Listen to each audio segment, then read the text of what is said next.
sublime gracia del Señor. Continuamos con nuestra serie de enseñanzas sobre la Confesión de Fe del Hombre de 1689 o las doctrinas que se encuentran en la Confesión de Fe. Estamos estudiando la grandeza y la soberanía de Dios porque es una doctrina central en nuestra teología, en la teología reformada. Se exalta al Dios de la Biblia, que es un Dios grande, un Dios que está mucho más allá de nuestro entendimiento, de nuestro conocimiento. Es un Dios trascendente, así se ha revelado en las Escrituras, es decir, un Dios que está más allá de nosotros. Conocemos a Dios a través de los atributos que Él nos presenta en las Escrituras. Un atributo de Dios es una revelación que Dios hace de sí mismo, una característica que Dios nos muestra de sí mismo a través de las Escrituras. Es Dios describiéndonos su carácter, porque recuerden que Dios no tiene cuerpo. Y cuando en la Biblia se utilizan figuras relacionadas con elementos físicos, eso se llama antropomorfismo. Dios asumiendo de forma literaria la forma del ser humano. Pero Dios no es humano, Dios no tiene cuerpo, Él es espíritu, pero nos lo dice para poder que podamos entender, para ilustrarnos quién es Él.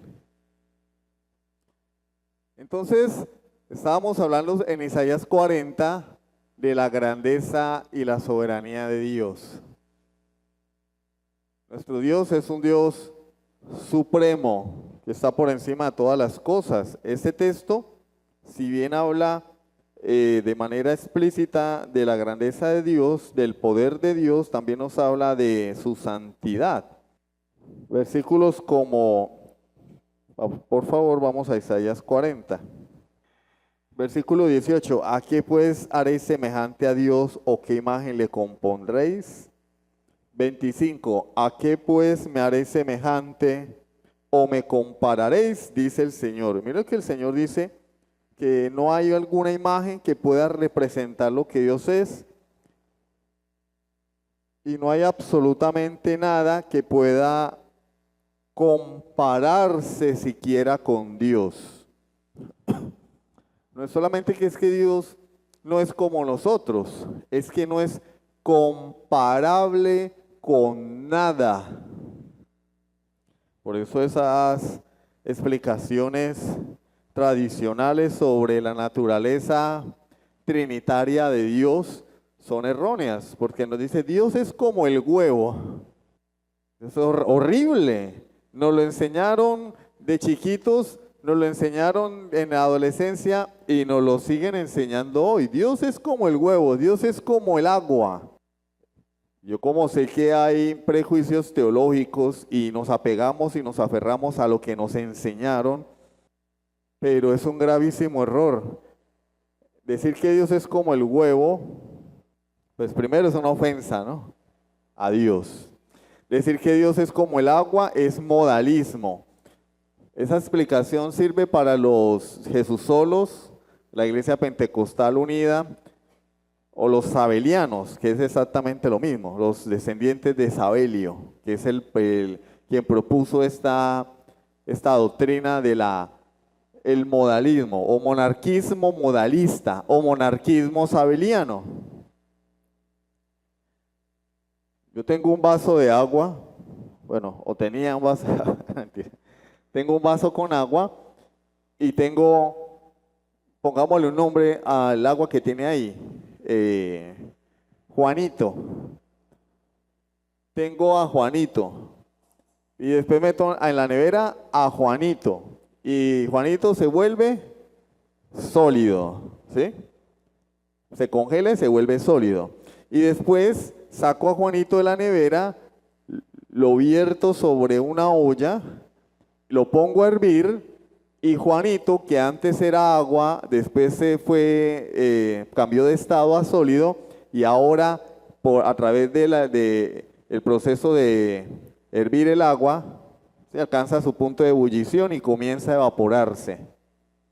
Y ahora Juanito es gas, es gaseoso, se evapora. Ustedes les ha pasado cuando se les quema la guapanela, ¿no? ¿Qué queda en la olla? Nada, un pegante ahí, una melcocha, y la guapanela se evaporó Juanito. ¿Qué sucedió? Es que Juanito cambió de estado, pero era Juanito. Juanito líquido, Juanito sólido, Juanito gaseoso, pero era el mismo vaso de agua. Eso es modalismo. Modalismo enseña, Jesús solos enseñan que Dios en el Antiguo Testamento se nos presentó como el Padre, en el cumplimiento del tiempo vino y se nos presentó como Jesús, como Jesucristo, y cuando ascendió a los cielos, descendió Él mismo, pero ahora asumió la identidad del Espíritu Santo. Modalismo. Entonces decir que Dios es como el agua no solamente es una ofensa, es teológicamente un error, es una herejía, pero nos enseñaron igual. Y pensamos, oiga, si Dios es como el agua. No, Dios no es como nada. ¿A qué me compararéis? Ni como el huevo, ni como el agua. Absolutamente como nada. Y la manera de explicar la Trinidad es sencillamente decir que es tres personas que subsisten en una misma naturaleza. Tres personas diferentes, un solo Dios verdadero. Y el que lo quiere creer, lo cree, y el que no lo quiere creer, que no lo crea. Porque es un misterio. Y un misterio no se puede explicar para satisfacer la lógica humana. Sencillamente Dios no nos explica en la Escritura de forma entendible para nosotros lo que es la Trinidad. Sería imposible. Para entender la naturaleza de Dios, tendríamos que ser Dios. Sería como meter en un vaso de agua todo el agua del océano. Y eso que el agua del océano tiene un límite, ¿no? Meter en un vaso de agua todas las aguas de los océanos de la tierra. Es imposible. Para yo con mi mente finita, limitada, caída, entender la naturaleza de un ser eterno e infinito es imposible. Entonces tengo que asumirlo por fe. Aunque la Biblia da evidencias razonables de que Dios es trino. Ahora, el que no lo quiere creer es porque tiene un prejuicio teológico y no le basta lo que la Escritura enseña. Quiere explicarlo, bajar a Dios del trono y sentarlo aquí al lado y decir, bueno, yo te entiendo. No, yo no puedo entender a Dios porque Él es Dios. Pero Él nos da evidencia de que es un Dios trino. ¿Sí? No es el tema, lo vamos a ver más adelante, pero Él es un Dios trino. Vamos al texto, Isaías capítulo 40. Versículo 25. ¿A qué pues me haréis semejante o me compararéis? Dice el santo. Levantad en alto vuestros ojos y mirad quién creó estas cosas. ¿Quién creó estas cosas? El simio. Venimos del simio, ¿sí? El Big Bang, o sea, de la nada. Él saca y cuenta su ejército, a todas llama por sus nombres.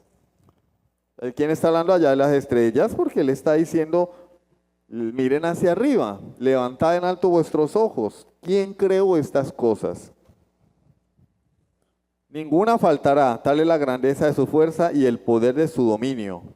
¿Por qué dices, oh Jacob, y hablas tú, Israel, mi camino está escondido de Jehová y de mi Dios paso mi juicio? O sea, ¿tú crees que tu vida está escondida de Dios, que Dios no se ha enterado de lo que está ocurriendo en tu vida, de tus problemas, tus necesidades, pero también crees que Dios no sabe cuáles son tus pecados? Él lo sabe, porque Él es omnisciente.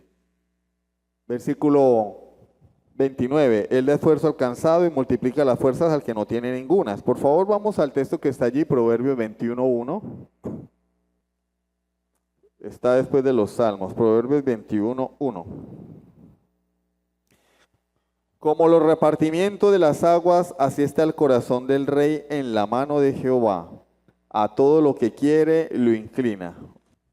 Miren lo que dice el versículo 23 y 24, voy un poquito más hacia atrás y después continuamos. Él convierte en nada a los poderosos y a los que gobiernan la tierra hace como cosa vana. como si nunca hubieran sido plantados, como si nunca hubieran sido sembrados, como si nunca su tronco hubiera tenido raíz en la tierra. Tan pronto como soplan ellos, se secan, y el torbellino los lleva como hojarasca. Nos habla de la grandeza y la supremacía de Dios. Y es el tema que vamos a ver dentro de unos minutos. Dios es un Dios grande, supremo y soberano. La pregunta aquí es, ¿quién es Dios para que derroque un gobernador? ¿Quién es Dios para que convierta a una nación en polvo? ¿Quién es Dios para que haya hecho de los imperios de la historia nada? Porque todos los imperios de la historia han desaparecido. El imperio más grande que ha existido, que es el Imperio Romano, desapareció. Desapareció definitivamente en el siglo V. ¿Sí? Bueno, se prolongó a través de alianzas entre el catolicismo romano y los bárbaros. Lo último que pudimos ver fue el Sacro Imperio Romano Germánico, que fue liderado por Carlomagno. Pero los imperios de la tierra han desaparecido. ¿Por qué? Porque Dios lo ha querido, por voluntad de Dios. Porque es que Dios no va a permitir que nadie se levante como el regente del mundo. Ese complejo mesiánico que tienen algunos de, por ejemplo, la ONU, Bill Gates, etcétera, de que ellos son los que van a establecer las reglas, van a tocar la melodía al son de la cual todo el mundo tiene que bailar. A Dios no le agrada eso. Y en el momento en que Él quiere, acaba con ello. Pero cuando Él quiere, eso es soberana voluntad. Pero miren que Proverbios 21:1 nos dice que el corazón del rey está ¿dónde? El corazón del rey está en las manos de Jehová, como los repartimientos de las aguas, como los canales a través de los cuales las aguas se dividen y riegan la tierra, ¿sí? Ríos, arroyos, arroyuelos. ¿Y qué hace uno con un arroyo? ¿Sí? Uno puede sacar una vertiente, un arroyo para regar la tierra, ¿sí? Los que han trabajado en el campo, ¿de dónde sacan el agua para regar su tierra? Esperan que el gobierno ponga una tubería para, ¿no? Hacen una vertiente,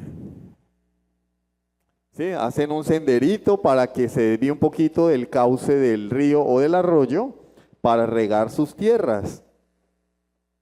No es difícil. Para los que conocen la agricultura es fácil hacerlo, si no pues se morirían de hambre, ¿no? Riegan sus tierras, sus siembras. Y dice la palabra de Dios que así como se pueden hacer, desviar esos cauces, manipular las aguas para los propósitos del dueño de la tierra, del terrateniente o el dueño de la finca, de la misma manera el corazón del rey está en la mano de Dios y él hace lo que quiere con la voluntad del rey. Entonces uno va a hacer una vertiente para regar la tierra y uno la traza el sendero por donde uno quiere, ¿cierto? O por donde uno no quiere. Yo quiero regar mi tierra y trazo el recorrido por otro lado, ¿no? A mi conveniencia, según mi voluntad. ¿Cuál es mi voluntad? Bueno, regar esta parte nada más. O voy a hacer 5, voy a dividirla en 5 para que regar varias porciones de tierra. Voy a hacer aquí en este pedazo una piscina y la voy a llenar con el agua del río. Voy a cultivar cachamas, entonces voy a llenar llamémoslo piscina, porque no sé cómo llaman donde es que cultivan las cachamas. Si alguien lo sabe, me lo puede decir. Las cachamas las cultivan. No en la tierra, en el agua, ¿no? O criar cachamas. Y voy a llenar ese recipiente o ese hueco en la tierra con agua del río. Yo lo hago según mi voluntad. Y la Biblia dice que de la misma manera, porque está estableciendo una comparación, ¿no?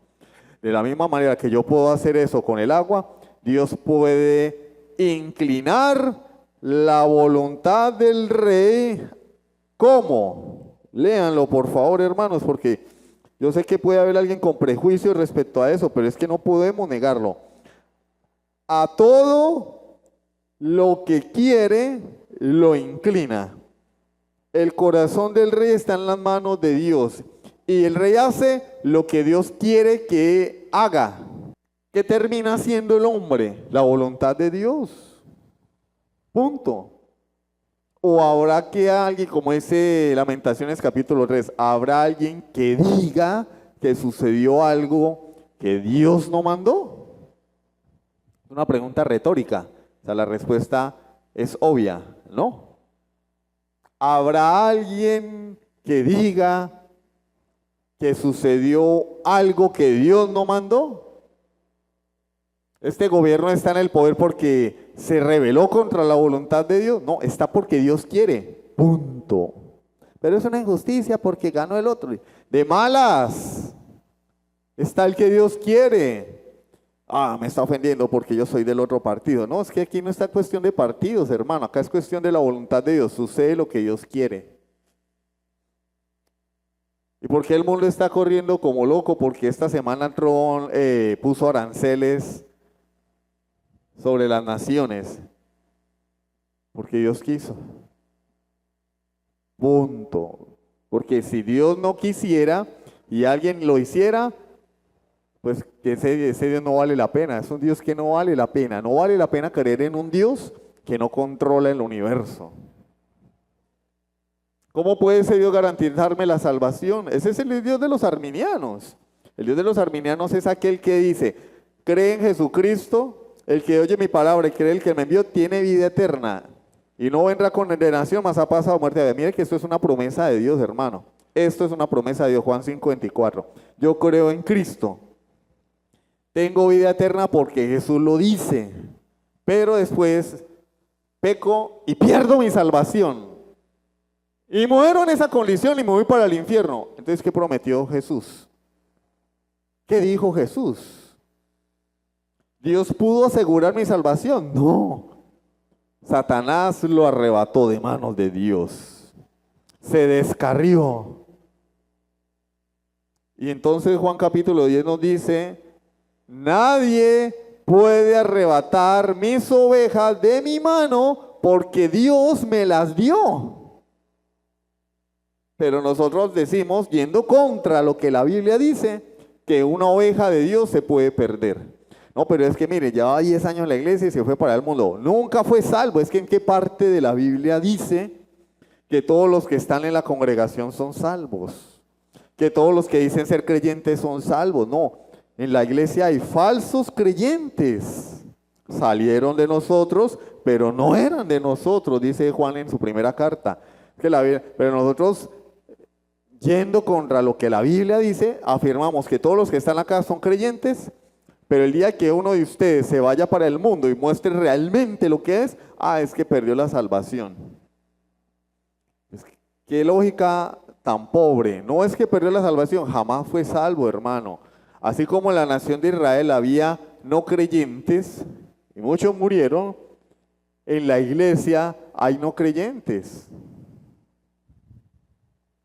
Lo advierte Pablo, lo advierte Pedro. Entonces Dios es soberano, mis hermanos. Esta es una muestra de su soberanía. Y lo vamos a ver a continuación. Pero continuemos. Versículo 25, versículo 25. Versículo 25 nos habla de la santidad de Dios. 40-25. ¿A qué me compararéis? ¿A qué pues me haréis semejante o me compararéis? Dice el santo. Porque Él hizo todas las cosas, hermanos. Pregunta, que cuando nosotros oímos la santidad de Dios, ¿en qué pensamos? Y yo decía esta semana, hablando con alguien, que pensamos en la pureza de Dios. Si bien la pureza de Dios es una virtud que se deriva de su santidad, no es el todo de la santidad. Santidad implica algo mucho más, mucho mayor, mucho más grande. Y la palabra santidad significa, según Isaías capítulo 6, otro. Isaías 6 es un texto experto en hablarnos de la santidad de Dios. Él es otro, no hay nadie como Él. Por eso Él dice, ¿a qué me haréis semejante? Por eso la idolatría es una ofensa. Si Dios hubiera querido que le adoráramos a través de muñecos o que tuviéramos la licencia de pensar cómo es Dios de manera unilateral, Dios no lo hubiera permitido. No, como dicen en la iglesia moderna, sobre todo en la iglesia pentecostal, no, pues cada quien tiene su idea de Dios. Y por derivación, no, pues tú lees un texto de la Biblia, yo leo el mismo texto de la Biblia, Juanito lee el mismo texto de la Biblia y cada uno lo interpreta como quiere. Las escrituras tienen todos los atributos de Dios, porque procede de Dios, es la palabra de Dios. Si Dios es santo, la palabra de Dios es santa. Entonces, como dijimos en el primer tema, no estamos autorizados para añadirle, ni para quitarle, ni para interpretarla como a mí me parece. No es que yo soy muy inteligente, yo la leo y yo la entiendo. No, querido hermano, tú no eres Dios. Tienes que sujetarte a lo que la Biblia enseña. Y la Biblia se interpreta a sí misma. Yo quiero saber qué dice un texto, pues tengo que ir a todo al consejo de la Escritura para saber qué dice ese texto. Y lo que la Biblia me enseña a mí es que Él es soberano. Y la Biblia me enseña a mí que Él es santo. Entonces yo no puedo hacerme una imagen de Dios física ni mental, porque Él no es como yo. Primero, yo soy una criatura, soy una cucaracha. Segundo, tengo una naturaleza caída. Menos estoy autorizado yo para querer o pretender saber quién es Dios en su totalidad y rebajarlo a un muñeco, a una imagen física o a una imagen mental. No, bueno, a mí me parece que, entonces la Biblia dice que Dios es soberano, que Dios es un Dios de ira, y el evangelio moderno, que no debería llamarse evangelio, nos dice, no, Dios no es soberano. El soberano no es tú tienes libre albedrío. Dios, miren la desfachatez. Dios, hay una ley que Dios no puede violar y es tu libre albedrío. Hermano, Dios puede violar lo que le dé la regalada gana, porque Él es Dios. Y nos lo mostró acá en la tierra, hombre. El sol se detuvo en el antiguo pacto. Inundó la tierra totalmente. Destruyó a la humanidad. Abrió el mar en dos. El universo se rige por leyes. Eso es un milagro, porque un milagro es la violación de las leyes que gobiernan el universo. El agua no se parte en dos, pero Dios partió el agua en dos. El sol no se puede detener, Dios detuvo el sol. Cuando la gente muere, se murió. Dios resucitó personas, violó la ley de la vida, porque los que vivimos, morimos y chao. Dios resucitó a quien Él quiso. Jesús caminó sobre el agua. ¿Quién puede caminar sobre el agua? Nadie caminó sobre el agua. Violó la ley de la gravedad. Él es Dios, hermano. A mí no me digan que es que Dios no puede quebrantar el libre albedrío de alguien, porque según Proverbios, capítulo 20, 21:1, el corazón del rey está en las manos de Dios y a todo lo que Dios quiere inclina la voluntad del rey. Entonces no nos digan que Dios no puede violar el libre albedrío, porque si hay alguien que quebrantó el libre albedrío, ¿saben quién fue? El hombre, cuando abandonó a Dios para ir en pos de su propio pecado. El hombre tenía libre albedrío, sí, en su estado de inocencia, que es como lo dice la confesión de fe. Cuando la confesión de fe defiende el libre albedrío, habla de el libre albedrío del hombre en el estado de inocencia y habla ahora en el estado de pecado y condenación de la voluntad del hombre sujeta a su naturaleza. El perro come vómito porque es perro, el hombre peca porque es pecador. ¿Por qué peca el hombre? Porque es pecador. ¿Por qué el perro come el vómito? Porque es perro. ¿Por qué el gato hace miau? Porque es gato. ¿Por qué el pollito dice pío pío? Porque es pollo. ¿Por qué el águila vuela, caza y rompe la carne? Porque es águila. ¿Y por qué la gallina come maíz y lo traga? Porque es gallina. ¿El hombre por qué peca? Porque es pecador. ¿Por qué desobedece a Dios? Porque es desobediente. ¿Por qué aborrece a Dios con todas las fuerzas de su ser a tal punto que en la iglesia moderna ha creado un Dios a su conveniencia? Porque es pecador, enemigo de Dios. Y lo dice la Biblia. ¿Mudará el etíope su piel? ¿Mudará el leopardo sus manchas? ¿Podréis vosotros hacer el bien estando habituados a hacer el mal? ¿Puede el hombre decidirse por su propia voluntad a buscar a Dios cuando su voluntad ligada a su naturaleza es siempre hacer lo malo? El arminianismo dice sí, el hombre es malo, pero puede buscar a Dios. Ah, no. ¿Saben cuándo voy a creer yo eso? El día que vea un león volar. O sea, el día que un león deje de ser león y vuele, ese día voy yo a creer que el hombre puede por su propia voluntad inclinarse a buscar a Dios, cuando la Biblia lo niega rotundamente. La tendencia del hombre sin Dios es pecar, y para que el hombre abandone esa tendencia se requiere de una obra sobrenatural de Dios que se llama regeneración o nuevo nacimiento. Pero esta no es una clase sobre soteriología. Esta es una clase de teología propia de Dios. Estamos hablando de Dios. Eso lo vamos a ver más adelante de todas maneras. Entonces Dios es grande, versículo 26, grande. Conoce todas las estrellas del universo y cada una tiene un nombre y Dios la llama por su nombre. Nosotros, ¿quién de ustedes se sabe todos los números de teléfono de sus contactos?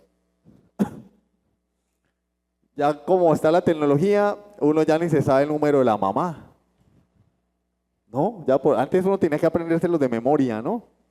Ahora ya no, porque como están en el teléfono, en la memoria del teléfono, en los contactos, pues ya no hay necesidad. Uno busca ahí el nombre. Por ejemplo, si se llama Juan, uno pone una J y una U y le aparecen los Juanes.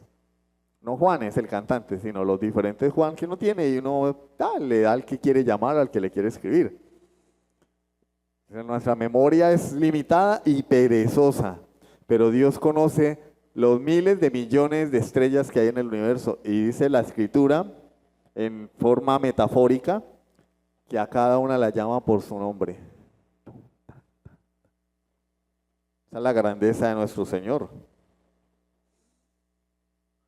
Versículo 27. ¿Por qué dices, oh Jacob, y hablas tú, Israel, mi camino está escondido de Jehová, y de mi Dios pasó mi juicio? Todo lo sabe Dios.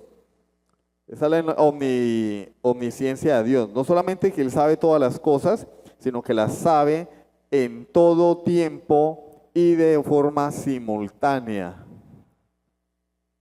Puede que hayan hombres que son historiadores, como César Vidal, que saben mucho de historia, ¿sí? Saben mucho de historia, pero para hablar o dar una conferencia, ellos tienen que entrar a su memoria y empezar a sacar de la memoria el conocimiento, ¿sí? Bueno, vamos a hablar de la historia del Imperio Romano. Entonces él comienza, bueno, el Imperio Romano surgió en el siglo tal antes de Cristo, y a desarrollar la historia, ¿cierto? Se le pueden olvidar cosas, puede obviar algunas cosas, pero mientras él está dando su conferencia, él no sabe lo que está sucediendo afuera del auditorio.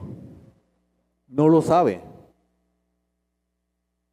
Cuando está durmiendo, se apagó, por decirlo así, bueno, se apagó el área consciente del cerebro. Pero Dios sabe todas las cosas, toda la historia, no solamente la historia universal, sino la historia que ocurre en todo el universo. Cuando hablo de la historia universal, hablo de la historia de nuestro planeta, desde que Adán fue creado. Pero Él sabe todo más allá y lo sabe lo que ocurre en todo lugar y lo sabe en el mismo momento, absolutamente. En ese mismo instante Él sabe todas las cosas. Y se nos explota la cabeza, ¿no? Sabe todas las cosas en todo momento y sabe todo lo que sucede en ese mismo instante de tiempo. Ese es nuestro Dios. No es cualquier pintado en la pared. Versículo 28. ¿No has sabido, no has oído que el Dios eterno es Jehová, el cual creó los confines de la tierra? No desfallece ni se fatiga con cansancio y su entendimiento no hay quien lo alcance. Pregunta, ¿Dios se cansa? El versículo 28 nos dice que Él es el Dios eterno. Él es el creador. Ahora, pregunta, ¿quién creó a Dios? Y también por una mala enseñanza hay personas que dicen, no, Dios se creó a sí mismo. No, Dios no puede crearse a sí mismo. Eso es una contradicción. Eso es como el Big Bang. El Big Bang es una contradicción porque el Big Bang dice que no había nada y apareció la materia. Bueno, pero ¿quién creó la materia? ¿Sola? Entonces decimos, Dios se creó a sí mismo. Dios no había nada y apareció Dios y se creó él mismo. No, eso es una tontería. Como los viajes en el tiempo, son una tontería. Sí, muy chévere, las películas nos entretienen, pero es una tontería, una falacia. Pero hay gente que todavía cree en eso, ¿no? Que puede viajar en el tiempo. De hecho, algunos más perdidos que dan el Día de las Madres dicen que Jesús era un viajero en el tiempo. Bueno, cualquier tontería hoy con tal de ganar seguidores, ¿cierto? Él es el Dios eterno, el creador, el que existe en él mismo. Y ese es un atributo conocido como aceidad. La aceidad de Dios. Dios existe en él mismo. Dios no tuvo principio. Nadie lo creó. Es desde siempre, hermano. ¿Y eso cómo se entiende? Es imposible entender porque estamos hablando de Dios. No estamos hablando del vecino de la tienda, estamos hablando de Dios, cuya naturaleza no es como la nuestra.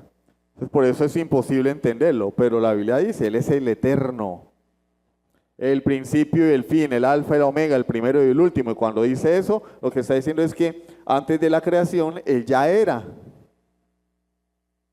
Eso se conoce como aceidad, está íntimamente relacionada con su eternidad. Continuemos, Dios se cansa. El Señor creó el universo en 7 días. Pudo haberlo creado en un segundo, en un milisegundo, en un microsegundo. Pudo haberlo creado. ¿Y por qué no lo hizo así? Pues porque no se le dio la gana, que no quiso. Pero tampoco así, porque Él tenía un propósito y a través de las obras de su creación, como dice el catecismo, nos revela quién es Él. A través de su providencia, a través de las obras de la creación. En 7 días creó el universo y esos 7 días nos dan a nosotros una enseñanza. Nos dan a nosotros una enseñanza. Por ejemplo, el primer día nos habla de Jesús. Ay, está hablándonos de Jesús. Él dijo, sea la luz. Cuando apareció la luz, las tinieblas retrocedieron. Y Juan en el capítulo 1 dice que Jesús es la luz de este mundo.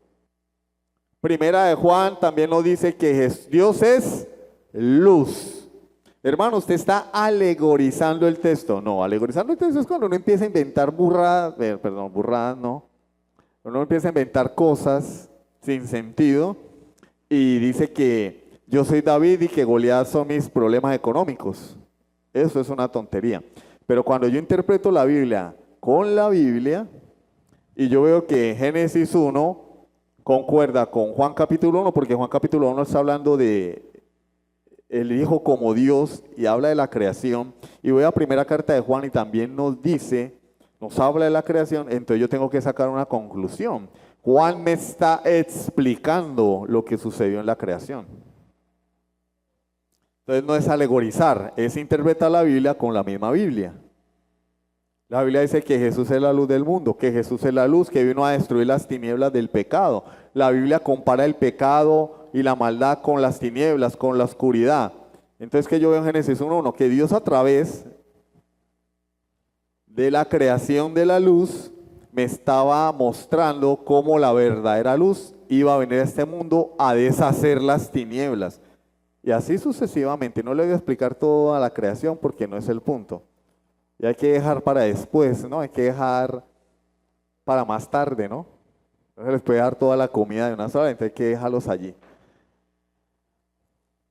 Por eso Dios creó el universo en 7 días, porque hay una enseñanza detrás de los 7 días de la creación. ¿Pudo haberlo hecho en un milisegundo, en un microsegundo? Sí, pero Él decidió, por su soberana voluntad, mostrarnos el plan de redención en los 7 días de la creación. Dios no se cansa. Dios es trascendente, inalcanzable e incomprensible, porque Dios no se cansa. Creó el universo y supongamos, pues porque nosotros no podemos calcular la grandeza de Dios, pero supongamos que Dios tiene 1 billón de watts. Un billón, watts es la unidad de potencia, ¿no? ¿Sí? 1 billón de watts. O 1 billón de caballos de fuerza. ¿Sí? 1 billón de caballos de fuerza. Creó el universo. ¿Cuánto le quedó? El mismo billón. 1 trillón de caballos de fuerza. Energía. 1 trillón de julios, que es la unidad de la energía. Julios. Usted le pone a su hijo Julio, está diciéndole que su hijo es pura energía, ¿no? 1 trillón de julios. Fuerza, 1 trillón de newtons. La unidad de la fuerza es el newton. 1 trillón de newtons. ¿Cuánto le quedó cuando creó el universo? ¿Se le disminuyó? Uno sí. Se puede poner al jugador más físico de este mundo a jugar 5 minutos y le aseguro que se cansó. No hasta sacar la lengua, ¿no? Pero gastó energía. Hubo un gasto calórico, hubo un gasto de fuerza, hubo un gasto de energía. Dios no gasta su energía porque Él es eterno, infinito, todopoderoso. No es como nosotros. Éxodo capítulo 3, versículos 13 y 14. Éxodo capítulo 3, versículos 13 y 14. Éxodo capítulo 3, versículos 13 y 14. Entonces el Señor llama a Moisés. Se le aparece a Moisés en una zarza ardiendo. ¿Cómo les parece, hermanos, que lo que llamó la atención de Moisés es que la zarza no se consumía? ¿Y qué tiene eso? Hermano, porque tiene que para que haya fuego tiene que haber oxígeno, chispa y un combustible. Llámese gasolina, diésel, querosén, tiner, alcohol, papel, madera, un combustible, algo que mantenga viva la llama. Por eso los casados, mantengan viva la llama. Se requiere un combustible. Y el combustible se va consumiendo, ¿sí? Se va consumiendo. Por eso es que nos quedamos sin gasolina en el carro o en la moto, porque el combustible se consume. Pero lo que causó la curiosidad de Moisés es que él vio la zarza ardiendo y la zarza no se consumía.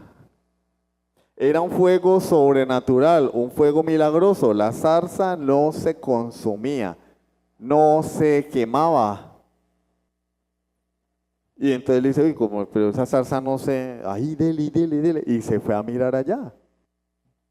¿No les causa curiosidad de pronto saber por qué la zarza no se consumía? Porque Dios fue el que prendió el fuego. Pero es que la zarza nos habla de algo.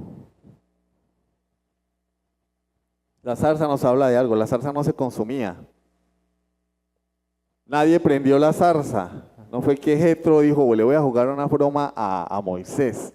Vamos a prenderle candela a esto para que meta un susto. Como no se va a dar cuenta que yo la prendí, entonces va a pensar que es un fuego milagroso. No, la zarza estaba prendida y él fue a mirar y no se consumía. Y esto nos habla ¿qué? De la eternidad de Dios. Dios no tiene principio ni tiene fin. Y entonces allí, bueno, Dios también nos habla de la santidad de Dios. Cuando Moisés se acerca a Dios le dice, quita el calzado de tus pies porque la tierra que estás pisando santa es. ¿Y qué diferencia había entre ¿Qué diferencia había entre la tierra donde él estaba antes, cuando vio la zarza, el desierto, y la tierra donde estaba la zarza? ¿Qué diferencia había? Ninguna. Ninguna. Tierra es tierra. La tierra es tierra. Pero ¿qué hacía especial la tierra donde estaba la zarza ardiendo? Que allí estaba Dios manifestándose. Era la presencia de Dios allí en esa zarza que estaba sobre esa tierra. Y eso fue lo que hizo que esa tierra fuese santa. ¿Qué es lo que hace que nosotros seamos santos y especiales? Nada. Nosotros somos igual que cualquier otra persona en la tierra. Pero ¿qué es lo que nos hace especiales para Dios? Que Él nos apartó para Él a través del sacrificio de Cristo.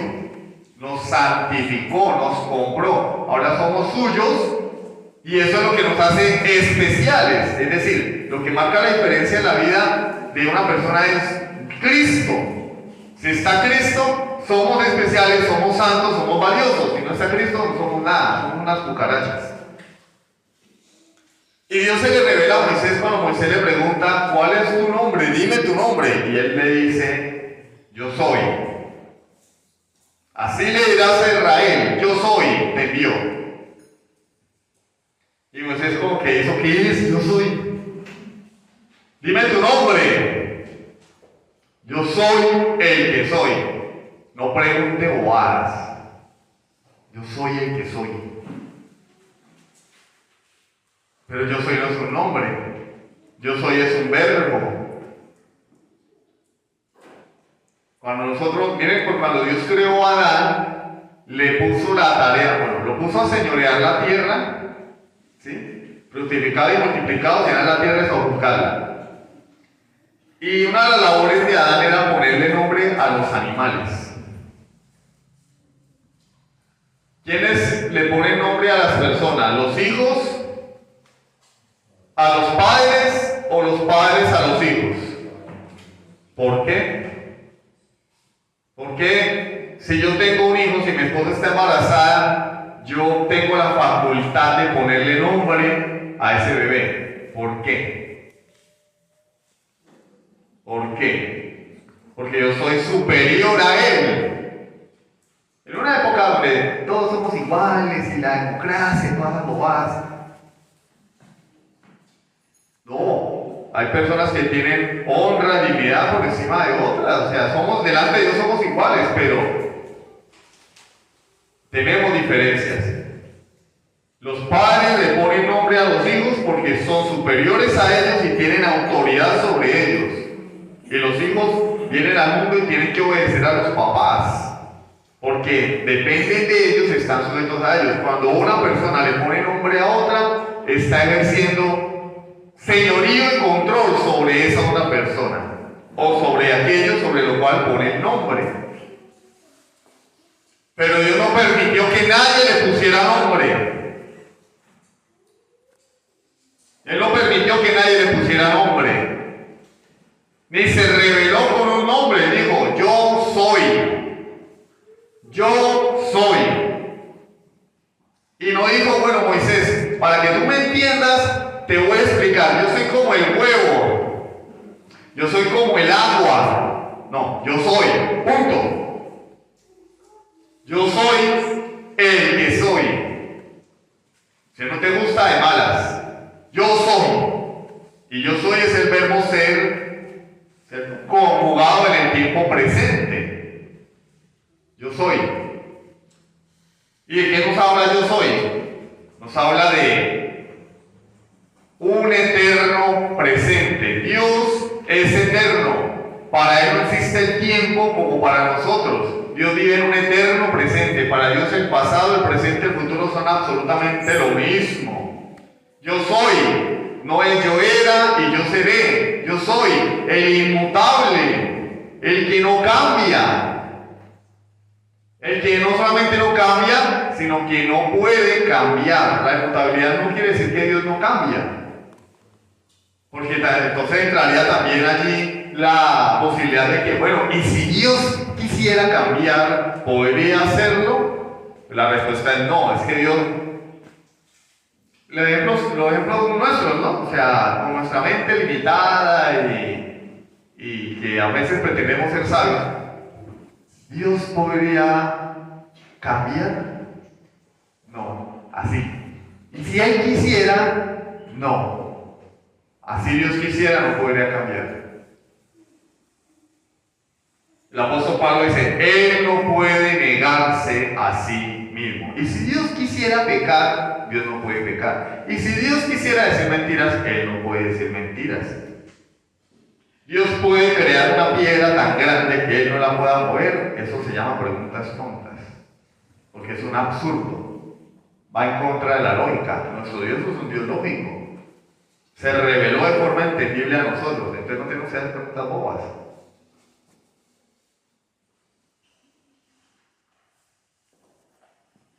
El inmutable, el eterno, el que existe en el mismo, yo soy. A mí nadie me creó, yo soy desde siempre. Y la salsa que no se consume también nos habla de la seidad de Dios, porque es que Dios no depende de nadie. Nosotros dependemos, tú eres dependiente. Desde que te concibieron dependías de tu mamá. Vienes al mundo, dependes de tus papás. Dependes del clima, dependes del alimento, de los gobiernos, del trabajo. Dios no depende de nadie. Él es absolutamente independiente, así como la zarza no necesitaba, el fuego de la zarza no necesitaba un combustible para permanecer allí. Estaba sobre la zarza por voluntad de Dios, pero la zarza no se consumía para que hubiera fuego. Cuando nosotros quemamos un papel, en el momento en que el papel se consume, se acaba el fuego. Pero la zarza no se consumía. Dios mostrándole a Moisés, mostrándonos a nosotros que Él no necesita de nada ni de nadie. Él es autónomo en todo el sentido de la palabra, absolutamente autónomo. Libérrimo, dice la confesión de fe. Él es libre. No tiene ataduras. No te debe nada a ti. Ni me debe nada a mí. Todo lo hace por su voluntad soberana. Ese es el Dios de la Biblia. No es la caricatura que nos han pintado. El Dios que está sentado en una silla con las manos atadas porque mi libre albedrío no le permite hacer cosas. O ese Dios de la música cristiana moderna que dice que Él me sigue a mí. Que Él me respalda a mí. Ese Dios utilitario que nos están vendiendo y que muchos creen que existe solamente para satisfacer mis necesidades, mis caprichos, que es el genio de la lámpara, que solamente existe para, ¿tú qué quieres, papito? Ese Dios que nos vende, que al que oramos para sacarle lo que a mí me conviene. Es como el gobierno, ¿no? O los candidatos. Yo voto, pero ¿qué hay para mí? ¿Sí o no? Señor, voy a orar, pero ¿qué hay para mí? Señor, voy a ayunar, pero ¿qué hay para mí? Y el Señor dice, yo no te debo nada. Tú oras porque me necesitas y porque yo soy digno. Tú ayunas porque yo soy digno, soy tu Dios. No te debo nada. Ese es el Dios de la Escritura, mis hermanos. Ese es el Dios de la Biblia, el eterno, el yo soy. Por eso Él se revela como el yo soy. No fue porque de manera antojadiza los escritores de la Biblia, los autógrafos, decidieron ponerle así, no. Y por eso los judíos no usan el nombre de Dios, porque entendieron. Cuando yo nombro a alguien, estoy ejerciendo sobre esa persona un poder. Mírenlo en la vida práctica. Está el niño corriendo por allí y yo lo llamo por el nombre. ¡Juanito! ¿Qué hace Juanito? Se voltea a mirar. ¿Quién lo está llamando? Yo ejerzo, a través de los nombres, ejercemos influencia sobre las demás personas. Si el niño no voltea a mirar, uno que le dice, Juanito, ¿por qué no me hiciste caso? ¿Sí o no? Los nombres los usamos para eso, para ejercer influencia sobre una persona, llamarla, darle una instrucción.